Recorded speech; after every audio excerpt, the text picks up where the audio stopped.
공부를 열심히 하면 공부가 늘고 요리를 열심히 하면 요리가 느는데 왜 주식은 아무리 열심히 해도 늘지를 않는 걸까요?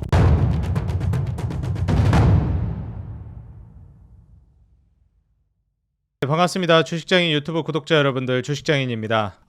이제 트럼프가 관세를 부과하려고 하는 4월 2일 오늘 밤이 이제 가장 중요한 분수령이 될 것 같습니다. 트럼프의 어찌 보면 해방의 날이라는 표현까지 쓰게 됐는데요. 해방의 날이라는 이제 표현만큼이나 과연 이제 미국이 다시 또 회복 국면으로 이제 가게 될 것인지, 그리고 실제로 미국이 최근에 증시가 정말 많이 하락하게 됐는데 이후에는 다시금 이제 이 하락세를 만회할 수 있을 정도의 성장을 보여줄 수 있을지 좀 귀추가 주목되고 있는 상황이라고 볼 수 있겠습니다. 사실 이제 미국 같은 경우에는 그동안 뭐 관세 관련된 우려라든지 여러 가지 측면들을 고려하면서 지수가 고점 대비해 가지고 많이 떨어지는 모습을 보여줬죠. 뭐 2월, 3월 뭐 쉽지 않은 흐름을 보여줬습니다. 그리고 이제 잠시 증시가 반등하는 모습을 보여주려고 하다가도 최근에 다시 또 증시를 밀어내리면서 데드캣 바운스였던 것이 아닌가 하는 우려를 또 보여주기도 했습니다. 과연 이제 트럼프의 관세 발언 이후에 실제로 이제 관세를 발효하겠다라고 했는데 상호 관세라든지 그리고 이제 보편적 관세라든지 여러 가지 언급은 했지만 관세가 실제로 시작되는 4월 이후에 증시가 이제 회복 국면을 그려줄지 아니면 다시 추가적인 낙폭을 그려낼지 여기에 대해서 좀 알아보는 시간 가져보겠습니다. 사실 제가 인트로를 통해서도 잠깐 이제 언급을 드렸었는데요. 제가 예전에 주식을 이제 막 시작한 지 얼마 안 됐을 때 손을 대는 것마다 이제 수익이 나고 주가가 올라가서 저는 마치 제가 무슨 주식의 천재인 줄 알았습니다.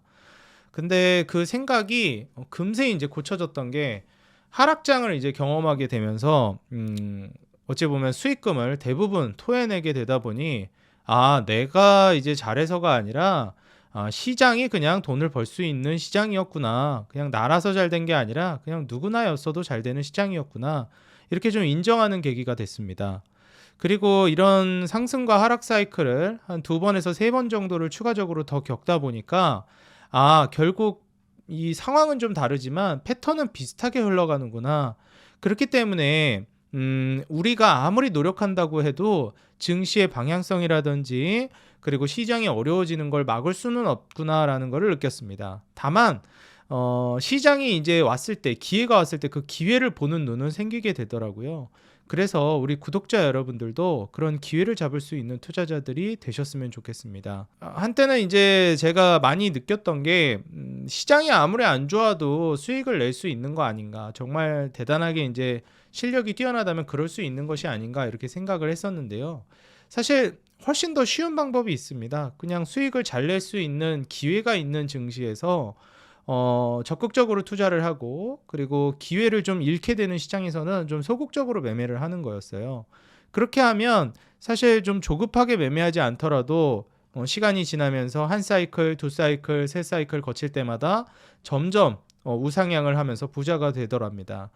그래서 저는 이러한 부분들을 통해 내가 항상 수익을 내겠다라고 이제 보기보다 시장이 지금 어느 정도 위치에 와 있는지를 명확히 파악하고 그리고 거기에 맞는 대응을 하는 것이 굉장히 중요하다고 생각이 들어요.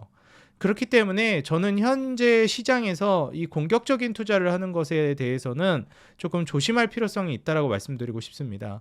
얼마 전에 제가 영상을 통해서도 워렌 버핏 역시도 현금 확보를 했고 그리고 미국의 이제 경기 역시도 앞으로 꺾이게 될 것이다. 그리고 불경기를 인정하는 단계까지 시장은 계속해서 이제 안 좋아질 수 있기 때문에 그 과정 안에서 우리는 이제 돈을 벌기가 쉽지는 않으니 이 현금 확보 50%가 중요하다고 강조를 드렸어요. 앞으로도 저는 이제 당분간은 시장에 대해서 공격성을 띠기보다는 안정을 조금 더 포커스를 맞추는 그리고 지키는 전략에 포커스를 맞추는 매매 전략이 훨씬 더 중요하다라고 보여집니다. 물론 그렇다고 해서 매매를 아예 해서는 안 된다 이런 점은 아니지만 나의 지금 현재 매매 전략이 어떻게 형성이 되어 있느냐에 따라서 추후에 내가 기회를 크게 잡을 수도 그리고 기회가 와도 그 기회를 잡기에는 이미 너무 많은 손실이 커져 있을 수도 있습니다. 시장이 어떻게 될지는 누구도 알지 못하죠. 그렇지만 경향성 정도는 파악할 수 있다고 생각합니다. 제가 항상 우리 구독자 여러분들께 말씀드리는 만큼 한때는 제가 시장을 이길 수도 있겠다.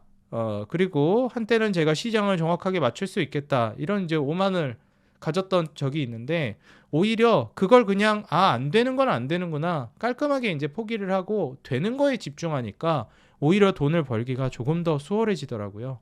그래서 이 점에 대해서 공유를 해보고요. 제가 이제 시장을 파악하고 있는 메커니즘 그리고 거기에 대한 순서에 대해서도 좀 공감을 여러분들이 하신다면 도움이 될 거라 생각됩니다.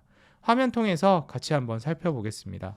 자, 일단 제가 우리 구독자 여러분들에게 가장 많이 이제 말씀드리고 있는 부분들 중에 하나가 한국은 외국인들 수급이 굉장히 많이 좌지우지하는 나라이기 때문에 외국인 투자자들의 수급이 굉장히 중요하다라는 말씀을 드립니다. 그래서 제가 이 외국인 수급 차트 보여드리면서 외국인의 이제 순매도세가 좀 강력해지고 있을 때 각별히 좀 주의가 필요하다 말씀을 드려요. 2024년 중순부터 외국인은 사실상 이제 한국으로 좀 계속 들어오는 모습을 취하다가 계속해서 한국을 빠져나갑니다. 2025년 초 뭐 한 3월 정도부터 해서 살짝 회복되는가 싶더니 다시 떨어지면서 추가적인 매도세가 나오고 있어요. 다시 말해서 외국인은 24년 중순부터 꾸준하게 한국을 이탈하고 있었습니다. 한국을 떠나고 있었다는 뜻이에요. 우리가 백화점이 장사가 잘 되려면 일단 손님이 많아야 합니다. 어디든 마찬가지죠. 근데 한국 시장은 손님이 없어요. 그리고 흔히 그 백화점의 매출을 올려주는 부자들, 큰 돈을 움직이는 그 부자들이 모두 떠나고 있습니다. 한국에선 거기에 해당되는 게 기관과 외국인인데 특히 외국인이 중요하거든요.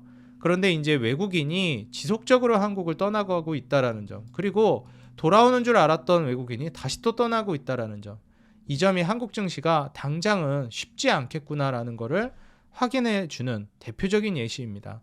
그리고 또 한국 증시가 좋아지려면 결국 시장에 돈이 돌아야 하는데 지금 한국 증시에 있어서 제가 가장 이제 강력하게 강조드렸던 것이 2021년 전성기를 보여줬을 때 이후 긴축 모드로 들어가게 되면서 한국에서 고객 예탁금과 신용잔고, 다시 말해서 현금으로 투자하는 돈과 그리고 빚으로 투자하는 돈, 어찌됐건 빚으로 투자하는 돈도 돈은 돈이니까요.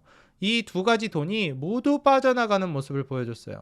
그리고 23년 초 22년 말에 바닥을 찍고 23년부터 슬슬 올라가는 듯 싶다가 또 떨어지고 올라가고를 반복하면서 대략 60조 정도 되는 선을 넘지를 못하고 있습니다. 그렇기 때문에 예탁금 기준으로 이 적갈색 선이 고객 예탁금이거든요. 고객 예탁금을 기준으로 60조를 뚫어주게 되면 한국은 유의미한 증시 상승을 기대해 볼 수 있는 시점이 도래한다라고 제가 말씀드린 적이 있습니다. 그렇지만 벌써 2023년 시작부터 2025년 초까지 벌써 2년이 넘는 시간이 걸렸음에도 불구하고 고객 예탁금 60조를 넘지 못하고 있는 시점이에요. 사실 고객 예탁금이 60조를 넘어서면서 올라가기 시작하면 시장은 자연스럽게 정고점을 향해서 증시가 달려가고 증시 분위기는 돈 벌기 수월한 시장으로 바뀌어 있을 거라고 생각이 듭니다. 얼마 전에 뭐 3법 개정 관련해서도 뭐 이슈가 많이 있었는데 뭐 쉽게 통과되지는 않더라고요. 좀 씁쓸한 마음이 있기는 했습니다. 어찌됐건 이런 과정 안에서 예탁금은 최근에 바닥을 치고 또 올라오는 모습을 보여주고 있고 신용잔고는 오히려 꺾이고 있는 모습을 보여주고 있습니다. 보통 시장이 이제 무너지게 되면 신용이 꺾이고 시장이 또 많이 무너지다 보니까 저가 매수세에 들어가려고 이렇게 예탁금이 또 늘어나는 모습을 보여주고 있기는 해요. 시장이 최근에 좀 어렵긴 했지만 60조를 이제 돌파할 수도 있지 않을까라는 기대감이 조금씩 생기고 있기 때문에 여기에 대한 희망은 놓지 않아도 될 것 같습니다. 하지만 아직은 60조를 돌파한 시점이 아니라는 점을 우리가 기억해야 되겠고요. 어찌됐건 시장이 무너지면서 체질 개선에 성공해 나가고 있는 단계다. 완벽히 성공했다라고는 볼 수 없겠지만 조금씩 건강해지고 컴팩트해지고 있는 시장으로 변하고 있다라고 보시면 될 것 같습니다. 우리가 현금이 많고 빚이 줄어든다는 것은 매우 긍정적인 신호라고 볼 수 있겠죠. 그래서 보통 시장이 무너질 때 이렇게 예탁금과 신용잔고 비율이 좋아지면서 체질 개선이 이루어집니다. 그래서 제가 이거를 빗대서 항상 창조적 파괴다 이런 단어를 빗대서 많이 말씀을 드렸었죠. 그래서 지금의 이제 증시 하락 이후에는 오히려 건강해진 증시를 기반으로 해서 또 올라가 볼 만한 모멘텀이 생겨날 수 있다라고 보고 있습니다. 그리고 지금 현재 금 가격이 연일 신고가를 쓰고 있습니다. 이미 2023년 이후에 2024년부터 계속해서 금 가격은 올라가고 있었지만 또다시 한 번 더 유의미한 상승이 나와주고 있던 게 24년부터였거든요. 그래서 전고점을 뚫어주면서 추세적인 상승이 나와줬고요. 25년 들어서도 이젠 그만 올라가겠지 했는데 25년 들어서만 해도 금 가격은 굉장히 크게 많이 올라왔습니다. 24년도 많이 올랐지만 25년도 만만치 않게 올라왔다라는 거예요. 이 기세로 계속 올라가게 되면 사실 온스당 이제 뭐 추가적인 급등 랠리가 훨씬 더 많이 나올 가능성도 있다라고 점쳐지고 있는 시점입니다. 사실 이제 금 가격이 이렇게 올라간다라는 것은 시장이 불안하다고 해석하고 있다라고도 볼 수 있습니다. 보통 화폐 가치가 떨어질 것 같다라고 평가되면 금 가격이 올라가는데 그런 경우엔 금 가격뿐만 아니라 증시도 올라가고 부동산도 올라가고 각종 원자재도 올라갑니다. 근데 지금은 금 가격만 유독 강력하게 올라가고 있어요. 그 이유는 제가 말 안 해도 아실 거라 생각합니다. 투자 시장에 대한 불안감이 시장에 팽배해지고 있다는 걸 의미합니다. 다시 말해서 주식시장 그리고 투자시장 전반에 걸쳐서 뭐 경기에 있어서도 지금 어렵지 않을까 불안해하고 있는 심리가 장악하고 있다라고 보시면 됩니다.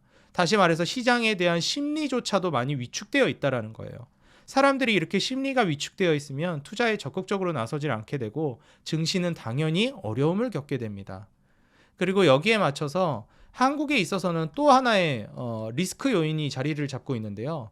바로 25년까지 초까지 달러 인덱스가 강력하게 바닥을 찍고 올라오고 있었는데 사실 긴축을 하게 되면은 이제 또 달러 쪽으로 모이는 경향도 있긴 합니다. 어찌됐건 25년도까지 이제 달러 인덱스가 많이 올라가다가 트럼프 취임하고 나서부터 달러 인덱스가 쭉 미끄러졌어요. 뭐 관세 때문에 이제 미국이 어려울 수도 있겠다. 전반적으로 글로벌적인 경기 상황이 힘들어질 것 같다. 뭐 이런 우려들이 많이 나오고 있습니다. 사실 트럼프가 하고 있는 건 어찌됐건 편가르기를 하고 있는 정책이고 그로 인해서 지구촌에서 이제 네 편 내 편으로 갈라진다라는 거거든요. 그럼 당연히 경제적으로 전 세계적인 상황 자체가 좀 비효율로 나가게 될 수밖에 없습니다.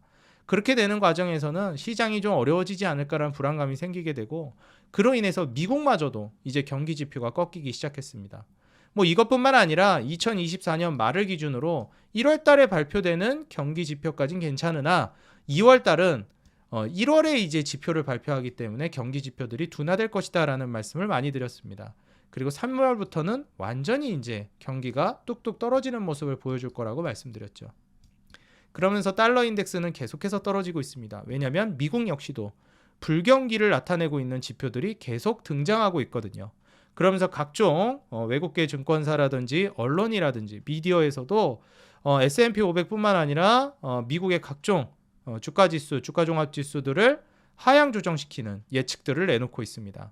그러다 보니 미국 투자를 하는 미국 주식 투자를 하는 사람들 역시도 계속해서 미국 주식에 대한 불신이 조금씩 자리를 잡고 있는 단계라고 볼 수가 있겠어요. 그러다 보니 달러 가치가 떨어지고 있는 모습이 연출됩니다. 근데 여기서 우리가 좀 두려워해야 되는 부분이 하나 있는데요. 달러 가치가 떨어지고 있다라는 것은 환율이 떨어지고 있다라고도 이제 뭐 환율이 이제 영향을 주고받는 거기 때문에 사실 다른 국가 통화 가치 대비해서 달러 가치가 떨어지고 있다라고도 볼 수 있는 거거든요. 근데 유럽권에 대비해서는 달러 가치가 떨어지고 있다라고 평가하는데 아시아권 통화 대비해서는 오히려 이제 달러 가치가 떨어지고 있지는 않다라고 평가받고 있습니다. 이게 의미하는 건 전 세계적으로 봤을 때 달러 가치가 떨어지고 있는데 그리고 미국 시장에 대한 불신이 자리 잡고 있는데 그것보다도 오히려 훨씬 더 불신하고 있는 게 아시아 시장이라고 볼 수 있는 겁니다. 특히 한국 시장이라고 볼 수 있겠죠. 달러 가치가 이렇게 떨어지게 되면 자연스럽게 원화 가치가 평소대로 유지되고 있다라는 전제하에 환율은 안정이 돼야 정상인데 사실상 최근에 이제 환율은 다소 좀 불안한 모습을 보여주고 있는 게 사실입니다. 물론 오늘 이제 환율이 좀 조정이 나오면서 1460원대까지 떨어지는 모습을 보여주긴 했어요. 그렇지만 최근에 이제 이 환율 상황 추이를 놓고 봤을 때 전고점 부근까지 안정되고 있던 환율이 다시 치솟아 올랐다는 점은 여전히 좀 불안해 보이는 게 사실입니다. 1466원까지 다시 좀 안정이 되긴 했지만 과연 관세 이후에 환율이 또 언제 치솟아 오를지 살얼음판을 걷는 것 같은 그런 좀 불안한 심리가 계속해서 작용하고 있다라고 볼 수 있을 것 같아요. 이제 오늘 뭐 수급을 보시게 되면 외인뿐만 아니라 기관도 모두 이제 한국 시장을 떠나고 있는 모습인데 역시 이제 미국의 관세 영향이 이제 있고 나서 어떻게 시장에 영향을 줄지 모르니까 그 불안감에 떠나고 있다라고도 보여집니다. 자, 이런 상황 속에서 과연 이제 미국의 관세가 시작되면서 미국 증시뿐만 아니라 전 세계 증시는 어떻게 될지 좀 지켜봐야 될 것 같습니다. 사실 4월 달에 발표되는 경기 지표, 5월 달에 발표되는 경기 지표도 안 좋게 나와줄 걸로 저는 예상하고 있어요. 그런데 지금 미국에서는 이 불경기가 심해지고 있는 단계를 회복하기 위한 경기 부양 정책이 시행되고 있지 않습니다. 거듭 말씀드렸듯이 종전이 최소한 휴전이라도 전쟁이 종식이라도 돼야 하는데 아직 그 정도 단계가 나와주지 않고 있다라는 거예요. 러시아는 러시아 나름대로, 우크라이나는 우크라이나 나름대로 불만을 표출하고 있습니다. 뭐 지금 트럼프 입장에서는 압박을 가하면서 빨리 이제 종전을 이끌어내려고 하고 있긴 한데 이게 쉽게 지금 도출되고 있는 단계는 아니라는 게 문제라고 볼 수 있을 것 같아요. 그래서 다우나 나스닥, S&P 반도체 같은 경우에도 전반적으로 추가 낙폭에 대한 경향성, 가능성을 열어놔야 되는 시점이라고 보고 있고요. 다만 단기적으로는 지수가 살짝 반등을 줄 수 있겠다라고도 생각되는 이유가 뭐냐면 결국 이제 이 관세가 이제 시행된다라는 거는 우리가 이전부터 모두 알고 있던 사실이고 그로 인한 시장 하락은 이미 반영이 되고 있었다라고 평가하고 싶습니다. 그렇기 때문에 막상 관세를 부과하게 되면 생각했던 것만큼 증시가 이제 많이 반응을 안 할 수도 있어요. 오히려 이제 악재가 해소됐다. 우리가 알고 있던 악재가 이미 반영이 됐다라고 하면서 뭐 한 차례 큰 낙폭이 있을 수 있겠지만 그 이후에는 반등이 나올 가능성도 있다라고 봅니다. 우리가 호재도 막상 이제 공식 발표가 되게 되면 세론이 나오면서 매도가 나오듯이 악재도 막상 이제 얘기가 나오게 되면 그때부터 다시 오히려 반발 매수세가 나올 가능성도 없지 않아 있다라고 보고 있어요. 최근에 트럼프가 이제 러시아의 2차 관세 얘기를 꺼내면서 유가가 다시 올라가고 있는데 사실 제가 이제 이 물가가 낮아질 가능성에 대해서 언급하면서 관세가 있기야 하지만 유가가 그래도 잡아주고 있기 때문에 상세가 될 것이다라는 예측을 내놨었는데 이젠 유가마저 올라가고 있습니다. 물론 지금에서부터 안정 국면으로 나아가게 되면 다시 이제 유가는 2월보다는 3월이 낮은 가격을 평균적으로 유지하는 게 맞지만 중요한 거는 여기에서 계속 올라가게 되면 진짜 물가마저 못 잡으면서 불경기에 고물가라는 스태그플레이션을 우리가 맞이해야 될 수도 있습니다. 그렇게 되면 사실 증시 하락은 훨씬 더 크게 그리고 빠르게 떨어질 수 있기 때문에 이 점은 우리가 각별히 주의해야 된다라고 보고 있는 입장이에요. 금 가격이 계속 올라가고 있는데 이유가 있다라고 보고 있고요. 구리 가격은 올라가려고 했던 것들이 다시 떨어지고 있습니다. 사실 이제 이 원유 가격이 올라가게 되면 그 이후에는 이 연준의 기준금리 인하도 더 뒤로 밀릴 수 있는 만큼 시장 분위기는 더 암울해질 수 있습니다. 그렇기 때문에 미국마저도 흔들릴 거라고 예상되고 있는 현 시점에서 같이 이제 타격을 받을 걸로 예상되는 한국 증시는 쉽지 않을 것이다. 증시가 더 큰 하락을 보여줄 가능성도 여전히 존재한다라고 저는 내다봅니다. 그렇기 때문에 지금 같은 시장에서 우리가 좋은 주식들을 발굴하고 그리고 계속해서 찾아 나서야 되는 건 분명한 사실이지만 현금 50% 혹은 그 이상의 어느 정도 안전고리를 우리가 확보한 상황에서 그 이후에 좋은 주식들을 발굴하고 좋은 주식들을 매수할 준비를 하고 있는 게 저는 필수적이라고 생각합니다. 그리고 너무 좋은 기업이라면 소액이라도 사놓고 현금을 구비해 놨으니까 나중에 증시가 무너지면서 어쩔 수 없이 주가가 무너지게 되면 그때 공격적인 베팅을 하는 전략이 아주 유리하다라고 저는 지난 한 3번에서 4번의 사이클을 경험하면서 체득하게 된 사실이에요.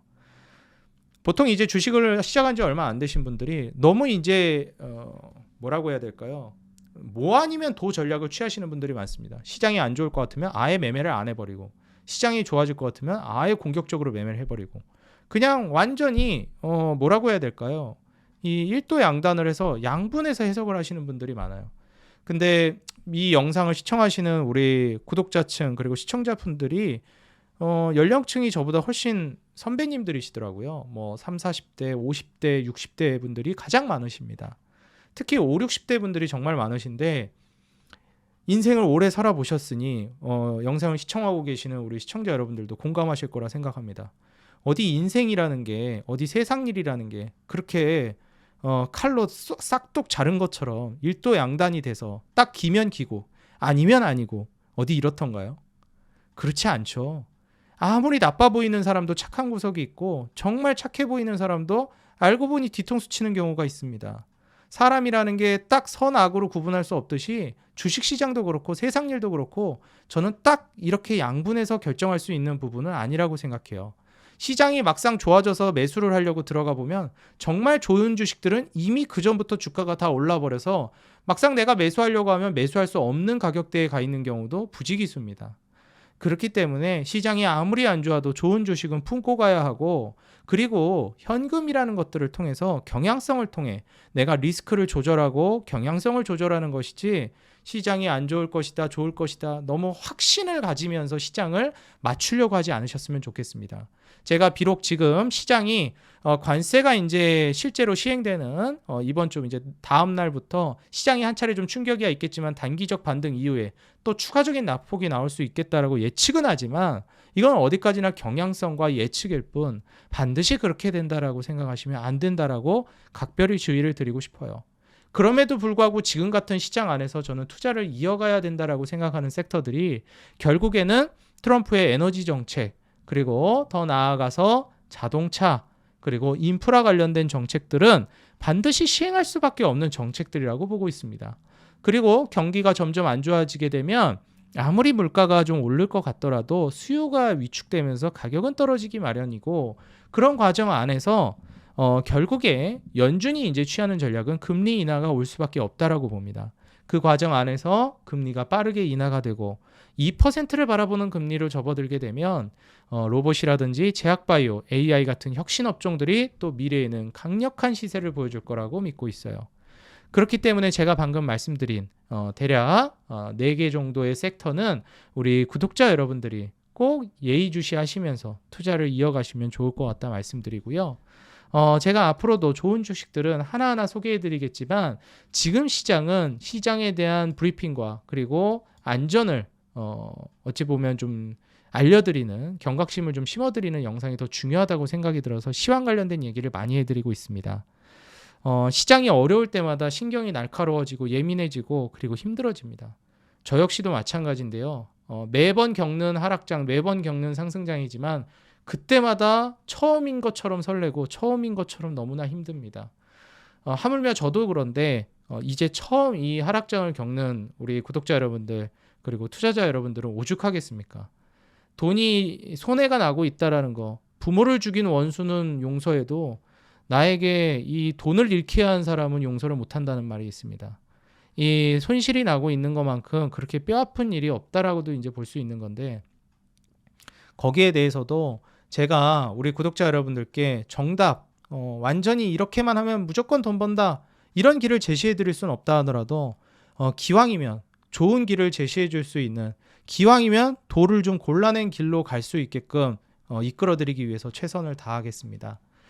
저를 믿고 앞으로도 계속 따라와 주시는 우리 구독자 여러분들에게 항상 도움이 되는 정보를 드리기 위해 노력하겠습니다. 제가 이번 주 주말에 우리 구독자 여러분들 위해서 특강을 준비했습니다. 토요일, 일요일, 월요일 이렇게 총 3일 동안 특강을 진행하게 될 거고요. 텔레그램 방에 입장하신 분들에게만 특강을 진행합니다. 지금 현재 텔레그램 방에서 시황이라든지 증시, 그리고 증권 관련된 정보 여러분들 꼭 보셔야 되는 부분들까지 다 잡아드리고 있고요. 4월 5일부터 7일까지 총 3일간 특강이 텔레그램 방에 입장하신 분들에게만 진행되니 꼭 입장하셔서 도움 받아가시기 바라겠습니다. 텔레그램 방에 입장하는 방법은 지금 보시고 계신 영상 하단에 더보기란이랑 고정 댓글에 텔레그램 방 링크를 남겨놨고요. 그리고 여러분들 주식장인 유튜브 채널의 홈에 들어오시게 되면 더보기란에도 링크를 남겨놨으니까요. 텔레그램 어플만 다운받고 클릭하시면 바로 입장이 되십니다. 아직 구독을 안 눌러주신 분들이나 처음 방문해 주신 분들은 구독과 좋아요, 알람 버튼 눌러주시면 더 돈 되는 정보, 도움되는 주식으로 보답하겠습니다.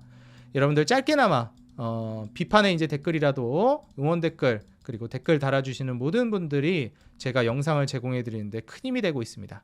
꼭 한 번씩 달아주시면 감사하겠고요. 항상 우리 개인 투자자 여러분들의 수익 그 하나만을 위해 여러분들이 돈을 벌어야 제가 돈을 번다는 모토로 앞으로도 꾸준히 정진해 나가도록 하겠습니다. 지금까지 주식장인이었습니다. 감사합니다. 기회를 잡는 하루 되세요.